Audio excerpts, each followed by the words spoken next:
Alright, I'm back again, and today is election day, and it's bright and early.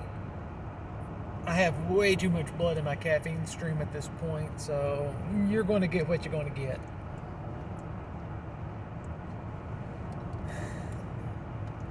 The Twitter fiasco is definitely blowing up. I see this going one of two ways. Twitter as a whole going one of two ways. And let me clarify further. Twitter with Musk at the helm is going to go one of two ways, and they're going to be equally spectacular. Either this is going to be a spectacular success, or it's going to be a spectacular failure. Either way, it's going to be the level of which success or failure is going to be measured. Right now, they have stiff competition on the failure part. Just look at what's going on with Facebook at this moment with them hemorrhaging money. But oh well. Let's sit back and enjoy the ride. Right now, he's mainly just enforcing the rules that currently exist with impunity, so by the looks of it, and pissing a lot of people off. And you've got Kathy Griffith got booted for doing a parody account by parodying him without adding that disclaimer. And people are mad about that. People like Mick Foley and Whoopi Goldberg are leaving Twitter because of how toxic it is, and Mick came back to tell you who to vote Democrat, not to vote Republican. So it's leaving Twitter's like the new I'm leaving the country if Donald Trump gets elected. I don't have a whole lot of faith it will last. But the other big thing, let's get to talking about elections. Now that I've broached one subject, let's talk about the elections. They're already talking about how there's going to be, we may not know the outcome for a few days.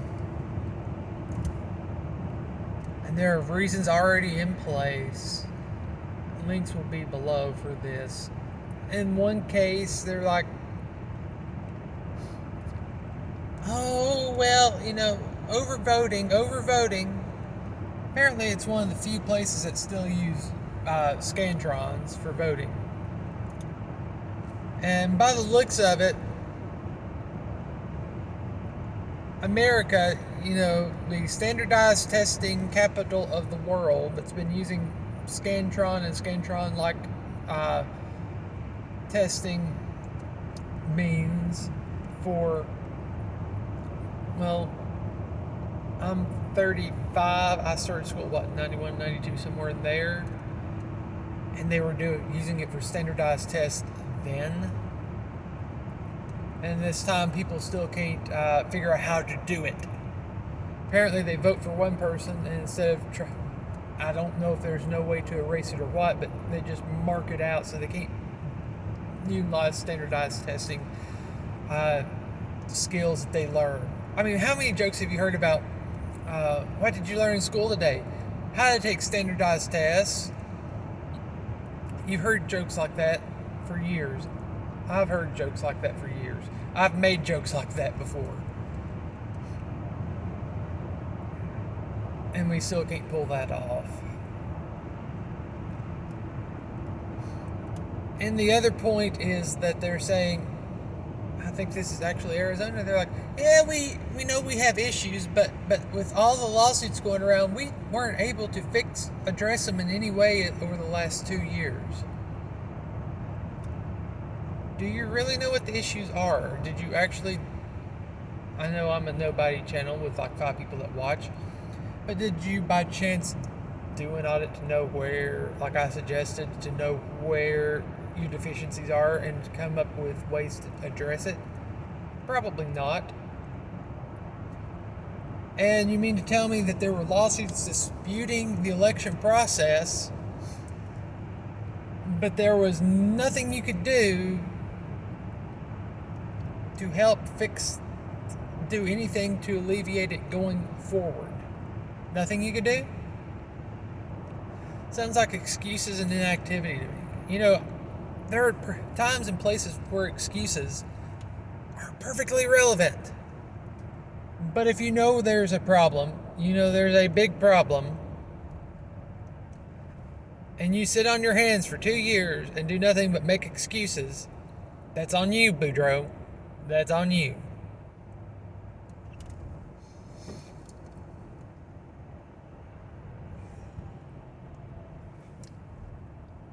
You know, they talk about, we don't want people to question the results. Well, guess what? You're doing a pretty good job of making sure people question the results. When your reasoning is, people don't know how to color in a bubble, and we know we have issues with the system, but we didn't bother to fix it. And you don't want people to question the system?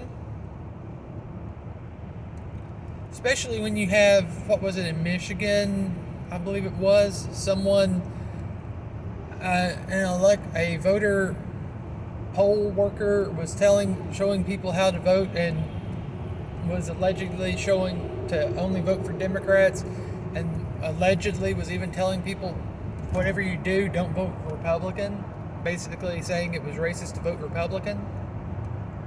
Link will be below on that one. And I do say allegedly because there's not been an investigation launched, or there is one that's just been launched, but no decision has been made on it because it was just launched. But at this point, it's only allegations. But still, both sides are already laying the groundwork to question the outcome.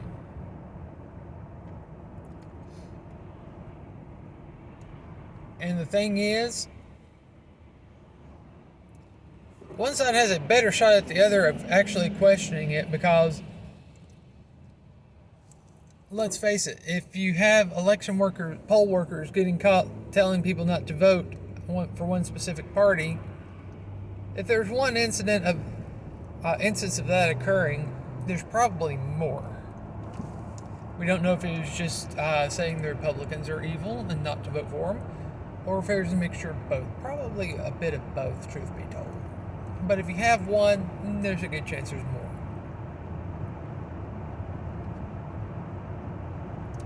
And let's not forget, there's been a few high-profile occurrences the past week targeting Republicans. Like in North Carolina, someone running for the representative spot, their house was shot up. Kari Lake's office received a letter with a white powdery substance in it. That's never a good thing.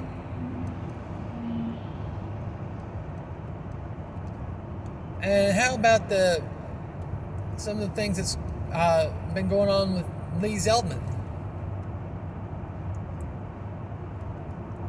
where they've been caught taking down his signs and only his signs, or his supporter had her sign taken away and was choked.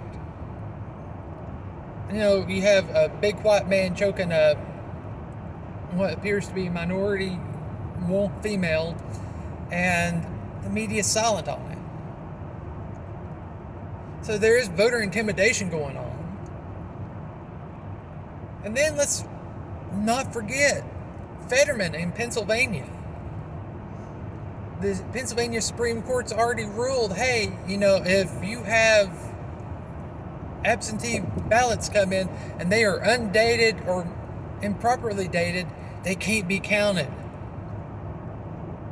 Pennsylvania Supreme Court ruled that, and he's already suing to have them counted. Let me tell you something. If you're supposed to fill out an affidavit, which is what it is, and it has to be dated, and you don't do it, you should not have it. That means that vote is invalidated. If it's not dated properly, that ballot should be invalidated. I don't care who it's for.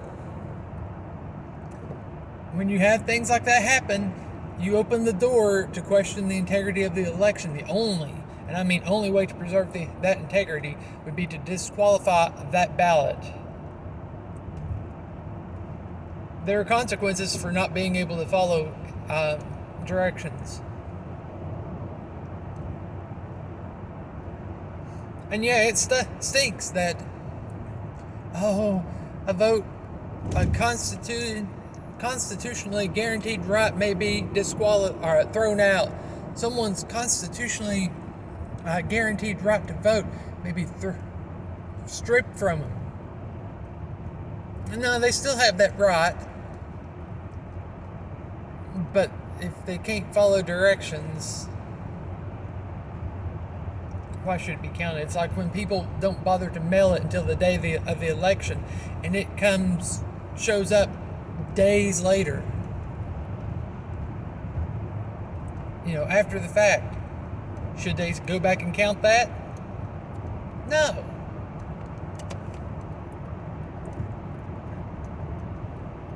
There should be clear guidelines on what to do and when to do it. And if they can't do that, if they can't follow those guidelines, those instructions, to sign and date a statement, a affidavit, or to put it in the mail at the appropriate time,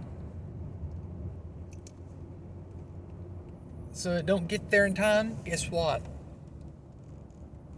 You need to toss it, because otherwise there's no telling if it's an actual valid vote or someone trying to do a counterfeit, if you will.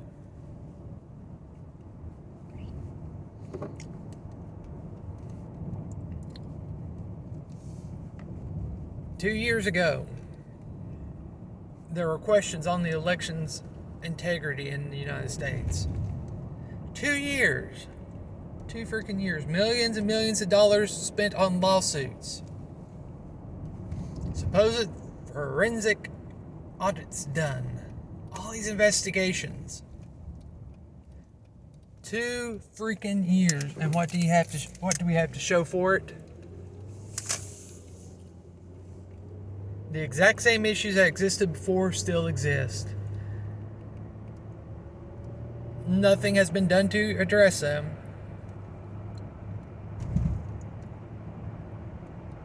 And here we are, nut cutting time.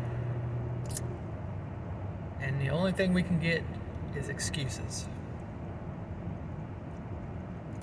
I don't know about you, but I find that unacceptable. That said, I'm going to have a link down below, some links in the description below. I'll even throw a link into the Wellman, James Butler.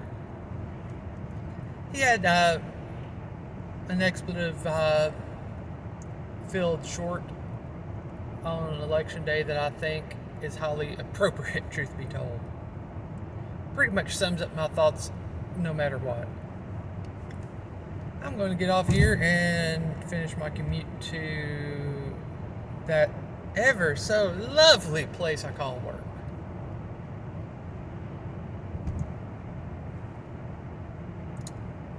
That reminds me, I need to go get a lottery ticket so that way I can retire. Later.